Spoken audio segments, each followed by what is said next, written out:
आप सभी का स्वागत है हमारे चैनल में। आज हम लोग समझेंगे किस तरह से एक माँ के पेट में बच्चा बनता है, क्या होता है, कैसे होता है, वो बच्चा आखिर बनना शुरू कैसे होता है, वो सब समझेंगे। ठीक है, तो ज़्यादा बिना बकवास किए स्टार्ट करते हैं वीडियो। अब देखो, ये आपको दिख रहा है बच्चेदानी। मैंने बच्चेदानी की इधर तस्वीर बना दी है। उतनी अच्छी ड्राइंग नहीं है, मैं आपको इधर कहीं भी तो फोटो वगैरह भी लगा दूँगी मेरे चेहरे के सामने, या फिर मेरे सर के आसपास कहीं भी तो फोटो होगा तो आप लोग वो देख लो। ठीक है, तो आप लोग वो फोटो देख सकते हैं। अब देखिए यहाँ पे ये जो पूरा आपको एरिया दिख रही है कि हमारा बच्चेदानी है। बच्चेदानी यानी कि यूट्रस, जो कि महिलाओं में होता है, आदमियों में, पुरुषों में नहीं होता है। ठीक है, अब देखिए यूट्रस के अंदर क्या बनता है, हमारा बच्चा बनता है। ठीक है, यूट्रस के अंदर बच्चा बनता है। अब देखिए यूट्रस का पहले मैं आपको स्ट्रक्चर समझा देती हूँ, कहाँ पे क्या होता है, कैसे क्या होता है, वो सब समझिए। देखिए ये जब ऊपर का ये जो पाइप जैसे देख रहे हैं, अगर मैं फोटो लगाऊँ तो आपको ये जो मेरे हाथ जैसे दिख रहा है ऐसा, ये क्या है, पाइप है। क्या है, पाइप जैसे आपको ये जो पूरा एरिया दिख रहा है, इसे हम लोग क्या बोलते हैं, फैलोपियन ट्यूब बोलते हैं। क्या बोलते हैं, फैलोपियन ट्यूब बोलते हैं। ठीक है, फोटो लगा दूंगी, देख लेना, फैलोपियन ट्यूब बोलते हैं। तो ये जो आपको हम लोग पहले बुक वगैरह में देखते थे ना, ऐसा बना होता था कुछ, तो अजीब लगता था देख के, क्या है ये, पेट के अंदर है, ऐसे कैसे पेट के अंदर पेट भी है, ये भी है, ये भी है।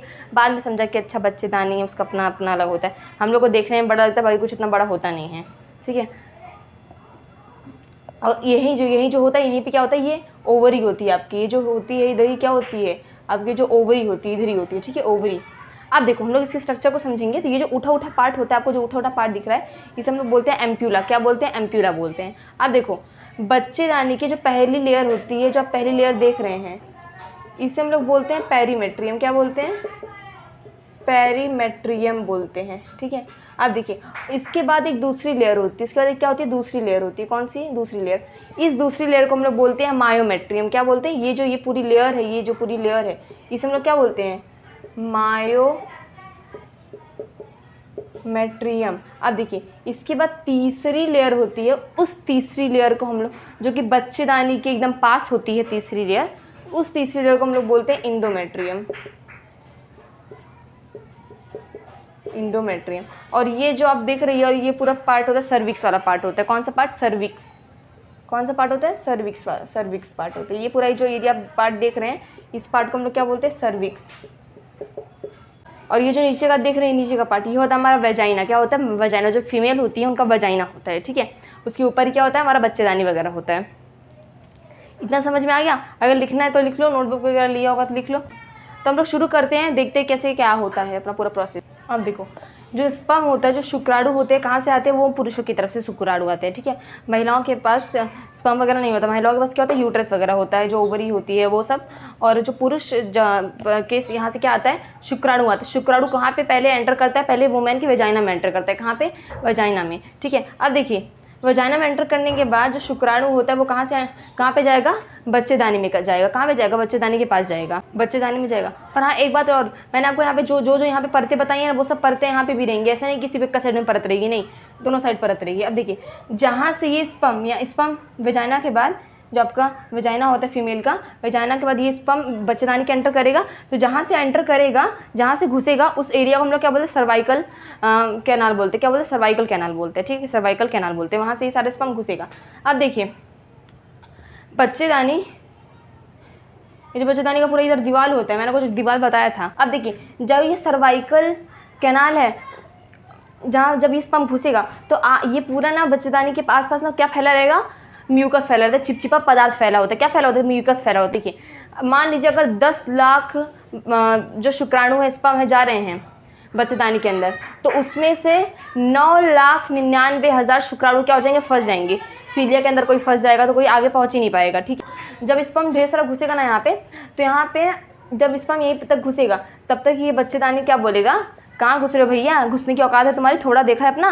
तो स्पर्म पर क्या हुआ, हमारे थोबड़े पे स्पर्म के ऊपर, जो स्पर्म की इधर ही ऊपर होता है, ऊपर क्या होता है, उसके प्लाज्मा मेम्ब्रेन होता है। क्या होता है, प्लाज्मा मेम्ब्रेन। जो स्पर्म होता है इसके इधर ही ऊपर वाले पार्ट पे प्लाज्मा मेम्ब्रेन की परत होती है। और उसी प्लाज्मा मेम्ब्रेन के अंदर क्या होता है, कार्बोहाइड्रेट होता है, प्रोटीन होता है। तो कहेगा अगर तुम्हें अंदर आना है, बच्चेदानी के अंदर आना है, तो तुम्हें अपने ऊपर का कार्बोहाइड्रेट और प्रोटीन क्या होगा, मिटाना पड़ेगा, धुलना पड़ेगा। ठीक है, तो जैसे ही स्पर्म यहाँ पे पहुँचेगा, उसके ऊपर का सारा कार्बोहाइड्रेट, सारा प्रोटीन क्या हो जाएगा, धुल दिया जाएगा। ठीक है, साफ़ कर दिया जाएगा।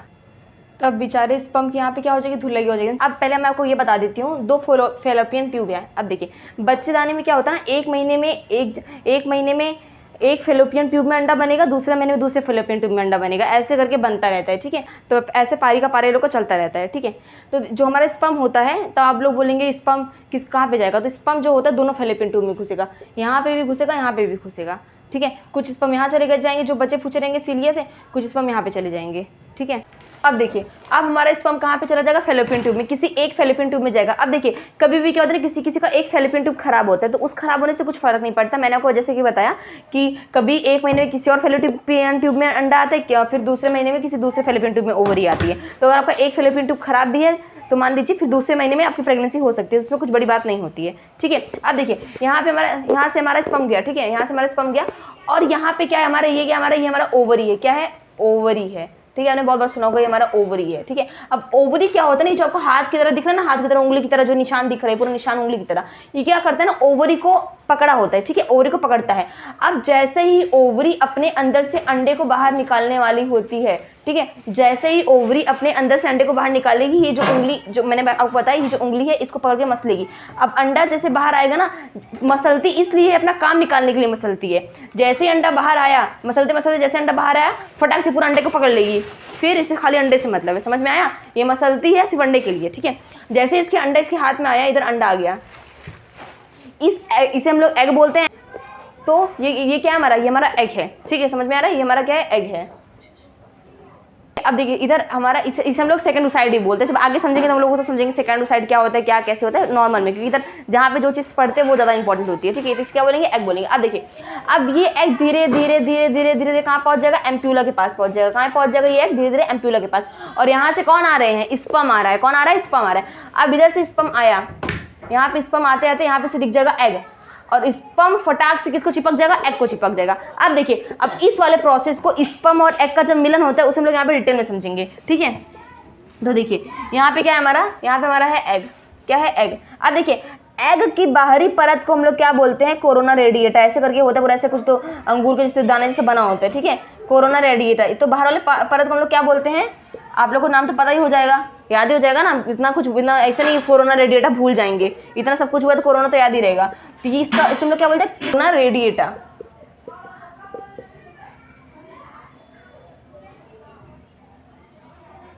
इसके अंदर एक और परत होती है, कोरोना रेडिएटा के बाद अंडे के अंदर दूसरी परत होती है, उसको हम लोग बोलते हैं जोना पेलिस्यूडा, ठीक है, जोना पेलिस्यूडा, जोना पेलिस्यूडा, ठीक है। तो बाहर वाली लेयर कोरोना रेडिएटा, दूसरी लेयर जोना पेलिस्यूडा। अब देखिए, अब क्या होगा ना, अब स्पर्म एग से मिलेगा। अब देखिए, आपने समझ लिया ये अंडा है, अब यहाँ से स्पर्म आ रहा है हमारा, मतलब यहाँ से हमारा स्पर्म आ रहा है। अब देखिए, ये स्पर्म आएगा, ये अकेले नहीं आता है, ढेर सारे स्पर्म आते हैं। मैंने को बताया था स्टार्टिंग में ढेर सारे स्पर्म आते हैं। कुछ लोग सीलिया में जो घास की तरह होता है उसके अंदर चिपक जाते हैं, फंस जाते हैं, और कुछ लोग मतलब 200-300 ही जो स्पर्म होते हैं वो आके अंडे के ऊपर अटैक कर देंगे, ठीक है। तो यहाँ पे 200-300 स्पर्म आके इसे चिपक जाएंगे, चिपका लेंगे, इसे चिपक जाएंगे। अब देखिए, इससे में ही समझ में आता है कि हमारी जिंदगी की रेस हमारे पेट से ही स्टार्ट हो जाती है। देखो, स्पर्म लो, मतलब स्पर्म भी एंटर करने, वही स्पर्म एंटर कर पाएगा जो सबसे मजबूत होगा, तो जीवन का रेस वहीं से चालू हो जाता है, ठीक है। अब देखिए, जो स्पर्म सबसे ज्यादा स्ट्रांग होगा, ठीक है, जो स्पर्म सबसे ज्यादा स्ट्रांग होगा वो इसके अंदर घुस जाएगा, किसके अंदर, कोरोना रेडिएटा के अंदर में घुस जाएगा, ठीक है। उसे क्या करेगा, पहले वो इंजाइम छोड़ेगा, इंजाइम मतलब कुछ केमिकल जैसा कुछ छोड़ेगा, अब केमिकल छोड़ेगा तो फटाक से किसके अंदर घुस जाएगा, जो समझदार स्पर्म रहेगा केमिकल छोड़ेगा, फटाक से कोरोना रेडिएटा के अंदर में घुस जाता है। और मैंने आपको बताया था कि जो स्पर्म होता है उसका पूरा मुंह के पास जो पूरा कार्बोहाइड्रेट होता है, प्रोटीन होता है, वो सब साफ हो जाता है। साफ होने का रीज़न ये है कि अगर कार्बोहाइड्रेट और प्रोटीन लगे रहेगा स्पर्म के मुंह पे, तो वो एग के अंदर में उसे घुसने में बहुत तकलीफ होगी, बहुत कठिनाई से वो घुस पाएगा। इसके लिए कार्बोहाइड्रेट और प्रोटीन को साफ कर दिया जाता है, जिससे कि वो जो हमारा स्पर्म है वो एग के अंदर में आसानी से घुस जाए, ठीक है, समझ में आया, इसलिए धुला गया था। वो टाइम पे अगर कोई चीज़ समझेंगे तब समझ में आती है अच्छे से। अगर मैं आपको यहाँ पे समझाती घुसते वक्त उसे जरूरत पड़ती है तो नहीं समझ में आता। अब यहाँ पे आपको समझ रहे हैं, यहाँ पे धुला गया, यहाँ पे मैंने आपको समझा दिया, ठीक है। अब देखिए, हमारा जो स्पर्म है वो कहाँ पे घुस जाएगा, कोरोना रेडिएटा के अंदर में घुस जाएगा, ठीक है। घुसने के बाद फिर कोरोना रेडिएटा का तो इसने पार कर लिया। अब आ गया इधर, कौन आ गया, इधर है हमारा जोना पेलिस्यूडा, इधर डबल एल है, जोना पेलिस्यूडा। जोना पेलिस्यूडा के पास जब स्पर्म घुसता है तो जोना पेलिस्यूडा कहेगा 1 मिनट, ऐसे नहीं अंदर घुसना है, तुम्हें कुछ ना कुछ त्याग करना पड़ेगा। मतलब अगर कुछ चाहिए तो त्याग करना पड़ेगा, जैसे हमारे जीवन में कुछ चाहिए तो त्याग करना पड़ेगा, वैसे ही तो जैसे ही स्पर्म घुसेगा जोना पेलिसुडा के पास, जोना पेलिसुडा कहेगा पहले अपने तुम पोच को काट दो, मतलब ये जो स्पर्म का ये जो अब ये जो स्पर्म है, ठीक है, स्पर्म पहले बोलेगा वो स्पर्म का अपना ये पूछ हटाओ, अपना पूछ हटाओ, पूछ हटा देगा उससे, फिर कहेगा जो तुम्हारा खोपड़ी का जो ऊपर खोपड़ी का जो ये परत है ना, परत, ये परत भी नोच दो, ये परत भी हटा दो, मतलब अपनी पूंछ हटा दो, अपने सर के ऊपर का परत हटा दो। अब स्पर्म के अंदर ही क्या होता है, जो आपका जेनेटिक मटेरियल होता है, यानी कि आपका जो क्रोमोसोम होता है, डीएनए होता है, वो सब स्पर्म के मुंह के अंदर होता है, और उसे ही हम लोग क्या बोलते हैं, न्यूक्लियस बोलते हैं। क्या बोलते हैं, जिसके अंदर क्रोमोसोम होता है, डीएनए होता है, उसे हम लोग क्या बोलते हैं, न्यूक्लियस बोलते हैं ना, ठीक है। तो स्पर्म के मुंह के अंदर क्या होता है, न्यूक्लियस, उसके अंदर डीएनए क्रोमोसोम। तब ये क्या करेगा, जो हमारा स्पर्म होता है वो अपने मुंडी के ऊपर के सारी परत को हटा देगा, चमड़ा को हटा देगा, सिर्फ अंदर घुसेगा किसको लेके, न्यूक्लियस को लेके, जिसके अंदर बाबा दादा पुरखों की निशानियां जानकारियां भरी होती हैं। तो आप लोग जो देखते हैं ना, बाबा का लक्षण आ गया, बाप का लक्षण आ गया, माँ का लक्षण आ गया, वो सब यहीं से शुरू होता है, यहीं से। जैसे स्पर्म अपना न्यूक्लियस इसके अंदर देगा, सारा दादा बाबा पुरखा पुरानिया का लक्षण इधर आ जाएगा। अब देखिए, एग के अंदर पुरुष का न्यूक्लियस गया, पुरुष के दादा दादी का इंफॉर्मेशन गया। अब अंडे के अंदर यहाँ पे महिला का न्यूक्लियस होगा, महिला का न्यूक्लियस यानी कि महिला के पुरखे पुरानियों का इंफॉर्मेशन होगा। जो एक आपकी मम्मी वगैरह होंगी तो उनके अंदर तो उनके परदादा दादा का इंफॉर्मेशन घुसा हुआ है ना, तो यहाँ पे महिला का अंडा रहेगा, तो यहाँ पे उनके परदादा, उनका जेनेटिक, उनका क्रोमोसोम, उनका डीएनए रहेगा, ठीक है, आपके पापा का, आपकी मम्मी का। अब यहाँ पे महिला पुरुष दोनों का न्यूक्लियस जब मिलता है, ठीक है, महिला और पुरुष का दोनों का न्यूक्लियस जब मिलता है, वो क्या बन जाता है, जाइगोट बन जाता है। क्या बन जाता है, जाइगोट। क्या बन जाएगा वो, जाइगोट बन जाता है, ठीक है। जब पुरुष और महिला का न्यूक्लियस मिलेगा तो जाइगोट बन गया। और जब जाइगोट बनता है उससे हम लोग क्या बोलते हैं, उस प्रोसेस को हम लोग क्या बोलते हैं, फर्टिलाइजेशन। क्या बोलते हैं, फर्टिलाइजेशन। तो इस प्रोसेस को हम लोग क्या बोलेंगे, फर्टिलाइजेशन। समझ में आए। और याद रखना, जो हमारा जाइगोट होता है, जाइगोट के बाहर याद रखना हमेशा जोना पेल्यूसिडे की परत रहेगी ही रहेगी उसके साथ में। जब वो बच्चेदानी के पास जाके घुसेगी तब जाके जोना पेल्यूसिडा की परत हट जाती है, ठीक है, नहीं तो बच्चेदानी के पहुंचने तक के सफर में जोना पेल्यूसिडा जाइगोट के साथ रहता ही रहता है। अब देखिए, हम लोग जाइगोट को अच्छे से समझते हैं। अब कुछ लोग बोलेंगे जोना पेल्यूसिडा क्यों चिपका है, कोरोना रेडिएटा था, जोना पेल्यूसिडा क्यों चिपका है। देखिए, कोरोना रेडिएटा हट गया, उसको छोड़ो, कोरोना रेडिएटा हट गया, उसको छोड़ो।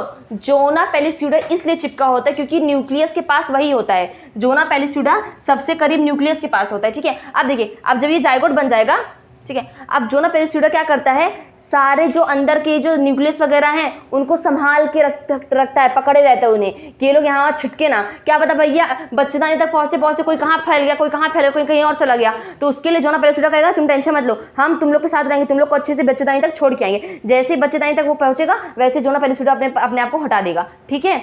अब देखिए, हम लोग इस जाइगोट वाले को अच्छे से समझते हैं। सब लिखना है तो लिख लीजिए क्योंकि इंपॉर्टेंट है, याद रखना। बाहरी लेयर कोरोना रेडिएटा, उसके दूसरी लेयर जोना पेल्यूसिडा, अंदर पुरुष का जाता है न्यूक्लियस, उधर से महिला का पहले से रहता ही है, जो दोनों आपस में मिलते हैं तो बन जाता है जाइगोट। उस प्रोसेस को हम लोग बोलते हैं फर्टिलाइजेशन, ठीक है। लिखना है आपको लिखिए, हम लोग ये मिटा के आगे अच्छे से समझते हैं। ये हमारा क्या है, जाइगोट है, जाइगोट, ठीक है। आप पहले ये समझिए, देखिए मैं आपको पहले बता रही हूँ, ये क्या है हमारा बड़ा सा कोशिका, कोशिका मतलब सेल। सेल के अंदर क्या होता है, न्यूक्लियस होता है अपना, उसके अंदर लाइसोसोम होता है, मतलब सेल के अंदर अलग अलग फैक्ट्री होती है, और इसी न्यूक्लियस के अंदर डीएनए हमारा होता है, क्रोमोसोम होता है, इसी न्यूक्लियस के अंदर सब कुछ होता है। तो यानी कि अगर आपको समझना है तो मैंने आपको बताया, जो जेनेटिक मटेरियल होता है किसके अंदर में पैक होता है, किसकी फैक्ट्री के अंदर में होता है, वो न्यूक्लियस के अंदर में होता है। और न्यूक्लियस किसके अंदर में होता है, सेल के अंदर में होता है। अब यहाँ पे देखिए, तो ये जो जाइगोट के अंदर कौन है, न्यूक्लियस है, वो पता है, पर न्यूक्लियस किसके अंदर में भैया, सेल के अंदर में। तो पूरे खानदान को हम लोग बोलेंगे ना सेल। तो आपसे मैं जब बोलूंगी ये इसके अंदर क्या है, मैं बोलूंगी सेल है, ठीक है, समझ में आएगा। तो कुछ नया नहीं, अगर मैं बोलूंगी सेल तो उसके अंदर कुछ बड़ी बात नहीं, सेल के अंदर ही न्यूक्लियस है, ठीक है। अब देखिए, ये जो जाइगोट होता है, जाइगोट ना बच्चेदानी तक पहुँचते पहुँचते ना खुद को बहुत बार ना, मतलब अपने साथ एकदम खेल खेलेगा, मतलब एकदम मजे से खेल खेलेगा बच्चेदानी तक पहुँचते पहुँचते। पहले ये जाइगोट है क्या करेगा, आगे बढ़ेगा, मतलब यूट्रस के पास बढ़ता जाएगा, आगे लुढ़कते कैसे बच्चेदानी तक पहुंचेगा, और लुढ़कते में ये अपने आप को बहुत बार डिवाइड करेगा, अपने आप को बहुत बार बांटेगा, ठीक है। अब यहाँ पे ये देखिए हमारा क्या है, जोना पेल्यूसिडा, ठीक है। अब ये अंदर क्या है, जाइगोट है। अब देखिए, अब ये दो सेल हैं, ये दो सेल क्या करेंगे, अपने आप को तोड़ेंगे, बच्चेदानी तक पहुंचते पहुंचते ये दोनों सेल क्या करेंगे, ये नियम है ही है, ये दोनों सेल क्या करेंगे, अपने को तोड़ेंगे। यहाँ पे 2 थे तो यहाँ पे क्या हो जाएंगे, ये एक पुरुष का था, एक महिला का था, उसी सेल को उसके अंदर वही न्यूक्लियस है, उसी न्यूक्लियस किसके अंदर में होता है, सेल के अंदर में, तो वो क्या हो गया, सेल हो गया। ठीक है, एक ये पुरुष का एक महिला का है, ठीक है, वो दोनों क्या है, न्यूक्लियस, और न्यूक्लियस किसके अंदर में, सेल के अंदर में, तो ये दोनों क्या हो गए, सेल है, हमारे सेल है। अब देखिए ये दोनों सेल क्या करेंगे, अपने आप को तोड़ेंगे। अब ये सेल कहेगा भैया हम अपने आप को तोड़ेंगे, ये वाला कहेगा हम अपने आप को तोड़ेंगे, तो ये अपने आप को तोड़ेगा तो ये कितने हिस्से में बन जाएगा, 2 हिस्से में बन जाएगा। कितने हिस्से में, 2 हिस्से में। अब ये कहेगा अब हम भी तोड़ेंगे तो कितने हिस्से में बढ़ जाएगा, 2 हिस्से में। तो कितना हमारे पास सेल हो गया, 4 सेल हो गए। ठीक है, फिर ये कहेगा हम भी अपने आप को बांटेंगे, तो फिर आगे बांटेगा। फिर जनरल पहले स्टूडियो कहेगा टेंशन मत लो, तुम लोग के साथ लगे रहेंगे, तुम लोग यहाँ खोने नहीं देंगे, कहा पता हम हटे तुम लोग यहाँ फैल गए तो पहुँचा के आएंगे तुम लोग अच्छे से। फिर इधर जायगोट है, अब ये चारों लोग कहेंगे अब हम अपने आप को तोड़ेंगे।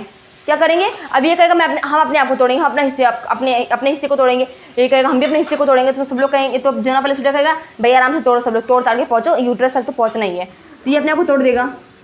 ठीक है, अब फिर ये दूसरा का वाला अपने आप को तोड़ेगा 2 हिस्से में, ये अपने आप को 2 हिस्से में तोड़ देगा, फिर ये अपने आप को 2 हिस्सों में, ऐसे करके पूरा ये लोग सेल इसके अंदर फैल जाता है। अब देखिए आप लोग पूछेंगे ये सब क्या है, ये सब क्या है, इसे हम लोग क्या बोलते हैं, ब्लास्टोमियर बोलते हैं। क्या बोलते हैं, ब्लास्टोमियर बोलते हैं। समझ में आया, तो ये डाउट होता है, इसे ब्लास्टोमियर बोलते हैं। और इसी स्टेज में हम लोग इन सबको क्या बोलते हैं, एम्ब्रियो बोलते हैं। क्या बोलते हैं, एम्ब्रियो। सब ठीक है, इन्हीं सब स्टेज हम लोग इन लोगों को क्या बोलते हैं, एम्ब्रियो बोलते हैं। जैसे ये लोग 2-3 अब हिस्से में अपने आप को डिवाइड करेंगे, उसे हम लोग क्या बोल देते हैं, एम्ब्रियो बोल देते हैं। समझ में आप सभी को। अब देखिए ऐसे करके ये लोग अपने आप को खूब डिवाइड करेंगे, खूब तोड़ते ताड़ते घूमते टहरते लुढ़कते कहाँ पहुँच जाएंगे, बच्चेदानी के पास। अब कुछ लोग पूछेंगे कि बच्चेदानी तक पहुँचते पहुँचते कितनी बार ये लोग अपने आप को तोड़ेंगे, मतलब सेल लोग कितने बार अपने आप को तोड़ेंगे, यानी कि कितने सेल इसके अंदर होने चाहिए। देखिए बच्चेदानी तक पहुँचते पहुँचते जायगोट के अंदर कम से कम 16 सेल होने चाहिए। ठीक है, इधर कितने हैं, 1 2 3 4 5 6 7 8।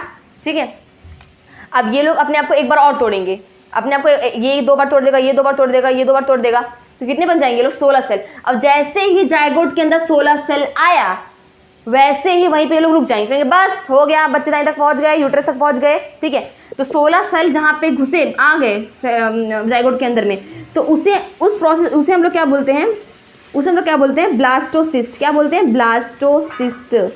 समझ में आया, ब्लास्टोसिस्ट कब बोलेंगे, 16 सेल के बाद, याद रखना इतना। ठीक है, अब यहाँ पे क्या होगा, हमारा जोना पेलिस्यूडा का काम खत्म। जोना पेलिस्यूडा कहेगा अब हम जा रहे हैं भैया, हमने आपसे जो वादा किया था हमने कर दिया वादा। जैसे कैसे गांव वगैरह में बहुत अंधेरी रात हो जाती है, तो अगर हम लोग को डर लगता है, जैसे मान लीजिए गांव वगैरह में है, कहीं पे हम लोग गए किसी दोस्त के घर पे और रात अंधेरा हो गया, 8-9 बज रहे हैं, और आपका घर कहीं पे गढ़े उड़ी पार करके जाना पड़ता है आपको, तो ये होता है ना कि अपने दोस्त को बोलते हैं हे प्लीज़ एक बार छोड़ दे, कौन प्लीज़ छोड़ दो, एक बार छोड़ दो, तो आपका दोस्त जाएगा, टॉर्च वगैरह लेके जाएगा और छोड़ेगा। और बीच में जब टॉर्च जब वो जहाँ पे वो घना एरिया आता है ना, जंगल वंगल वाला एरिया आता है, जब वो आपको छोड़ने जाएगा तो उसमें चिल्लाएगा मतलब, और डराता है वो इंसान। ठीक है, फिर जाएगा आपको छोड़ के आ जाएगा, है ना, फिर अपने घर वापस चला जाएगा, होता है ऐसा। तो इसी प्रकार जोना पेलिस्यूडा भी है, वो जाएगा आपको बच्चेदानी तक आसानी से छोड़ के आएगा। जैसे वो बच्चेदानी के पास पहुंचेगा, जोना पेलिस्यूडा अपने आप को हटा देगा, वो अपनी परत हटा देगा, कहेगा हमने आपको यहाँ वहाँ बिखरने नहीं दिया। ठीक है, अब देखिए अब आ गया इधर क्या, हमारा ये हमारा बच्चेदानी। अब मैं इसे मिटा देती हूँ, समझ में आया ये पूरा प्रोसेस ना। यहाँ पे हमारा बच्चेदानी, ठीक है, यहाँ से हमारा जो जायगोट है, घूमते घूमते यहाँ पे आ गया, इसके अंदर सेल भरे हुए, हमारा क्या जायगोट है। अब इतना मैं डिटेल में थोड़ा बनाऊंगी। अब देखिए ये जो पूरा प्रोसेस होता है ना, ये सब इधर ही होता है, इधर से इधर पहुँचते तक ये सारा प्रोसेस होगा। ऐसा नहीं कि पूरा इधर तक फैल के होगा, ये जो पूरा प्रोसेस मैंने आपको बताया, इधर ही जाके हमारा स्पर्म मिलता है ना अंडे से, और ये जो पूरा प्रोसेस है ये बच्चेदानी के पहुंचने तक, इसी के बीच में पूरा प्रोसेस हो जाएगा। अब देखिए हमारा जायगोट बच्चेदानी में पहुंच गया, जोना पेलिस्यूडा अपने आपको हटा लिया है। अब जब ये हमारा एग है, जो हमारा जायगोट है, जब ये जाके बच्चेदानी के अंदर घुसना चाहेगा। अब देखिए मैंने आपको बताया था कि बच्चेदानी के पास एक बहुत पतली सी परत होती है, उसे हम लोग क्या बोलते हैं, एंडोमेट्रियम। मैंने आपको बताया था एंडोमेट्रियम क्या करता है। देखिए एंडोमेट्रियम ना हर महीने इंतजार करता है कि मेरे से कोई ना कोई अंडा आके मिलेगा ही मिलेगा। अब आपका जब आपके यूट्रस के अंदर जब स्पर्म जाएगा, तब ना जाके वो अंडे से मिलेगा, फिर अंडा आके एंडोमेट्रियम के पास आएगा, बच्चेदानी के पास आएगा। अब जब यूट्रस के अंदर स्पर्म ही नहीं गया तो अंडा कहाँ से बनेगा। तो एंडोमेट्रियम को कोई मतलब नहीं है कि आप 15 साल के हैं, 16 साल के हैं, 17 साल के हैं। एंडोमेट्रियम क्या करेगा, अपने आप में 1 महीने तक पूरा वेट करेगा, 1 महीने तक वेट करेगा। अच्छा अब अंडा आएगा, अब हमसे चिपकेगा। जब देखेगा 1 महीना हो गया है, अब कोई अंडा आ ही नहीं रहा है, तो एंडोमेट्रियम क्या करेगा, एंडोमेट्रियम पहले अपनी दीवार को तोड़ देगा, अपने आप को पूरा तोड़ेगा। अब टूट गया है वो, अब कचरा हो गया है, अब वो कचरे को बाहर निकालना चाहता है, तो वो क्या करेगा, आपके वजाइना के थ्रू बाहर निकाल देगा, जिसे कि आप लोग उसे क्या बोलते हैं, पीरियड्स बोलते हैं, ठीक है, उसे कि हम लोग क्या बोलते हैं, पीरियड्स बोलते हैं, मेंस्ट्रुअल साइकिल। तो हर एक महीने में आपको जो पीरियड आते हैं, अगर स्पर्म गया है तब ही पीरियड नहीं आता, इसका मतलब वो जो जिसको पीरियड नहीं आया वो व्यक्ति गर्भवती है, ठीक है। अगर हर महीने आ रहा है, इसका मतलब एंडोमेट्रियम हमेशा अंडे की वेट कर रहा है, अंडा आ ही नहीं रहा है, अपने आप को तोड़ रहा है, खून बहा रहा है बाहर, ठीक है। हर महीने में एक फिक्स टाइम होता है। जो अंडा होता है अब वो बच्चेदानी के पास घुसेगा, और मैंने आपको बताया बच्चेदानी के पास सबसे पहली लेयर होती है एंडोमेट्रियम। तो सबसे पहले जब अंडा घुसेगा बच्चेदानी के अंदर, तो वो एंडोमेट्रियम की परत को हटा के घुसेगा अंदर, ठीक है। और जब एंडोमेट्रियम के अंदर में जो हमारा अंडा होता है, जब वो घुसता है तो वो अपने जो जोना पेलिस्यूडा की जो परत होती है उसे हटा देता है, ठीक है। वहीं वो परत उसका साथ छोड़ देगा, अंडे का साथ छोड़ देगा, कहेगा हमने तुमको तुम्हारी असली जगह पे पहुंचा दिया है। अब अंडा एंडोमेट्रियम के अंदर जब घुसता है ना, तो कभी भी देखिए वो दीवार थोड़ी हार्ड होती है, ठीक है। तो प्रॉब्लम कभी भी देखिए जब अंडा घुसता है यूट्रस के अंदर में, तो थोड़ी सी ब्लीडिंग होती है, क्योंकि जो अंडा घुस रहा है थोड़ी सी तकलीफ होती है, तो घुसने में तकलीफ थोड़ा हार्ड होता है, तकलीफ होती है, तो वो खून बहता है, ठीक है। किसी किसी का आसानी से यूट्रस के अंदर में घुस जाता है, किसी किसी को ब्लीडिंग नहीं होती है, तो कुछ लोगों को ब्लीडिंग होती है। तो अंडा हमारा एंडोमेट्रियम के अंदर घुसा, इसका मतलब वो भी कहाँ पे घुस गया है, बच्चेदानी के अंदर, ठीक है। अंडा बच्चेदानी के अंदर आने के बाद ना 6-7 दिन बाद ना वो एक केमिकल रिलीज करता है, वो एक केमिकल निकालता है। कब केमिकल निकालेगा, जब अंडा बच्चेदानी के अंदर चला जाएगा। उस केमिकल का नाम है HCG केमिकल। कौन सा केमिकल, HCG केमिकल। देखिए आपने बहुत बार देखा होगा ना, आजकल के लोग प्रेगन न्यूज किट आता है मार्केट में, बहुत सारे किट लाते हैं, उसे प्रेगनेंसी टेस्ट करते हैं। तो जब प्रेगनेंसी टेस्ट करते हैं तो नॉर्मल कुछ तो जाएगा नहीं इसके अंदर, प्रेगनेंसी टेस्ट करने के लिए आप नॉर्मल पानी थोड़ा डाल देंगे कुछ, तो अगर HCG केमिकल आपने उस किट के अंदर में डाला तो वो बता देगा व्यक्ति प्रेग्नेंट है। और HCG केमिकल निकलता कब है, जब अंडा बच्चेदानी के अंदर पहुंच जाता है तो HCG केमिकल निकलेगा, तो आप टेस्ट करोगे तो दिखा देगा हाँ आप गर्भवती हो। अगर अंडा नहीं गया है तो आप HCG केमिकल निकलेगा नहीं, तो आप टेस्ट करिए गर्भवती नहीं बताएगा वो, ठीक है। अब ना इस पूरे प्रोसेस को हम लोग एक बड़े से बना के देख लेते हैं कैसे क्या है, आप लोग को समझ में भी आ जाएगा। अगर आपको इसका स्क्रीनशॉट मारना है उसका तो मार सकते हैं, हम लोग अभी बड़ा सा पूरा एक बड़ा चित्र बना के देखेंगे, ठीक है। यहाँ पे देखिए अब हम लोग ने पूरा फोटो वगैरह बना लिया, अब हम लोग समझते हैं इसे, ठीक है, अच्छे से समझ चाहती हूँ आपको। ये होता है वजाइना। जब स्पर्म बच्चेदानी के अंदर में घुसता है तो जहाँ से घुसता है वो जो रास्ता होता है उसे हम लोग बोलते हैं सर्वाइकल कैनाल। क्या बोलते हैं, सर्वाइकल कैनाल बोलते हैं। मैंने आपको बताया था ये वाला एरिया होता है सर्विक्स, इसे हम लोग बोलते हैं। जब ये स्पर्म घुसेगा उसी एरिया से, उसके घर के यहाँ से, तो उसे हम लोग बोलते हैं सर्वाइकल कैनाल, ठीक है। अब देखिए जब स्पर्म यहाँ पे पहुँचता है ना, कुछ स्पर्म ऐसे होते हैं जो कि फंस जाते हैं आसपास सीलिया से, जो घास की तरह होती है उसके अंदर फंस जाते हैं। फंसने के बाद कुछ और जब स्पर्म अंदर यूट्रस के अंदर जाने लग जाएगा, बच्चेदानी के अंदर जाने लग जाएगा, तो स्पर्म के ऊपर का जो प्रोटीन होता है, कार्बोहाइड्रेट होता है, वो सब धुल दिया जाता है, ठीक है। वो मैंने आपको बताया किस लिए धुलते हैं। अब देखिए 2 फैलोपियन ट्यूब होते हैं, एक महीने में किसी एक फैलोपियन ट्यूब में अंडा बनेगा, दूसरे महीने में दूसरे फैलोपियन ट्यूब में अंडा बनेगा, ठीक है। तो मान लीजिए इस फैलोपियन ट्यूब में क्या बना है, अंडा बना है, ठीक है। अब देखिए अंडे का प्रोसेस देखिए, यहाँ पे हमारा ओवरी होता है, ओवरी के अंदर से हमारा अंडा जाएगा, ये जो हाथ की तरह है ये हमारे ओवरी को ऐसे दबाएगा, ठीक है। अंडा जब जैसे इसके हाथ में आ जाएगा वैसे इसके पकड़ लेगा, अंडा जैसे ही इसके हाथ में आएगा, ये जो आपको हाथ की तरह दिख रहा है, फटाक से इसको पकड़ लेगा। और इस अंडे को हम लोग क्या बोलते हैं, सेकंड oocyte बोलते हैं। क्या बोलते हैं, सेकंड oocyte, ठीक है। एग बोल सकते हैं नॉर्मली, सेकंड oocyte। अब ये अंडा आगे जाएगा, ये स्पर्म ढूंढ रहा है कि ये अंडा जाएगा स्पर्म ढूंढने के लिए, तो स्पर्म जाएगा आगे जाएगा, और एम्प्यूला के पास ये जो रास्ता उसे होता है इसे हम लोग एम्प्यूला बोलते हैं। एम्प्यूला के पास इसे कौन मिल जाएगा, स्पर्म मिल जाएगा, ठीक है। अब स्पर्म फटाक से इसको पकड़ लेगा, पकड़ने के बाद सब परत को फाड़ फूड़ के कोई एक ही जाके स्पर्म अंदर घुसेगा, सबको पता है। फिर जाके इधर वो जायगोट बन जाएगा। जब 2 न्यूक्लियस अंदर, जब एग के अंदर न्यूक्लियस होता है, जब 2 न्यूक्लियस आपस में मिलेंगे तो क्या बन जाएगा, जायगोट बन जाएगा। जायगोट के मिलने के बाद न्यूक्लियस को हम लोग क्या बोलते हैं, न्यूक्लियस सेल के अंदर में होता है, तो हम लोग पूरा वो पार्ट को क्या बोल देते हैं, सेल बोल देते हैं। फिर इधर एक महिला का सेल है, एक पुरुष का सेल है, तो ये दोनों अपने आप को तोड़ेंगे, इधर 4 बन गए, तो यहाँ पे हम लोग इसे क्या बोल देंगे, एम्ब्रॉयो बोल देंगे। क्या बोल देंगे, एम्ब्रॉयो बोल देंगे। फिर ये 4 के बाद ये न्यूक्लियस अपने आप को तोड़े, ये सेल अपने आप को तोड़ेगा 2 हिस्से में, ये तोड़ेगा अपने आप 2 हिस्से में। तो तोड़ते तोड़ते यहाँ पे बन गए हमारे पूरे 8 सेल बन गए। फिर ये अपने आप को तोड़ेगा, फिर यहाँ बन गए 16। जहाँ पे 16 सेल बनेंगे वहीं पे ये पूरा प्रोसेस जायगोट वाला रुक जाएगा। और जहाँ पे ये पूरा 16 सेल आ गए, इसे हम लोग क्या बोलते हैं, ब्लास्टोसिस्ट। क्या बोलते हैं, ब्लास्टोसिस्ट बोलते हैं। फिर जाके जायगोट हमारे एंडोमेट्रियम के अंदर घुसेगा, एक केमिकल निकलेगा, मतलब जोना पेलिस्यूडा अपने आप को छोड़ देगा। फिर क्या होगा, ये जो अंडा जाइगोट होता है वो फटाक से एंडोमेट्रियम के अंदर यानी कि यूट्रस के अंदर घुसेगा। जब घुसेगा तो किसी किसी लोग को ब्लीडिंग होती है, किसी को ब्लीडिंग नहीं होती है। जब घुसने वाला रहेगा तो जोना पेलिसुडा जो ये परत है बाहर की, ये अपने आप को फेंक देगी, निकाल के चली जाएगी, हट जाएगी। ये हमारा काम था तुम्हें पहुंचाना सेफ से, तो यहाँ वहाँ लुढ़को मत, आप पहुंच गए तो ये पड़े रहो। फिर ये परत हट जाएगी, ये अंदर घुसेगा। अंदर घुसने के बाद 6-7 दिन के बाद एक केमिकल रिलीज करता है, उसे हम लोग बोलते हैं HCG केमिकल। तो बहुत लोग प्रेगनेंसी किट से देखते हैं, तो वही HCG केमिकल होता है, बता देगा हाँ प्रेगनेंसी है, ठीक है। और ये पूरा लेयर बाहर का लेयर पेरीमेट्रियम, दूसरा लेयर मायोमेट्रियम, तीसरा लेयर एंडोमेट्रियम, ठीक है। एंडोमेट्रियम ही बच्चेदानी के पास सबसे पतली परत होती है।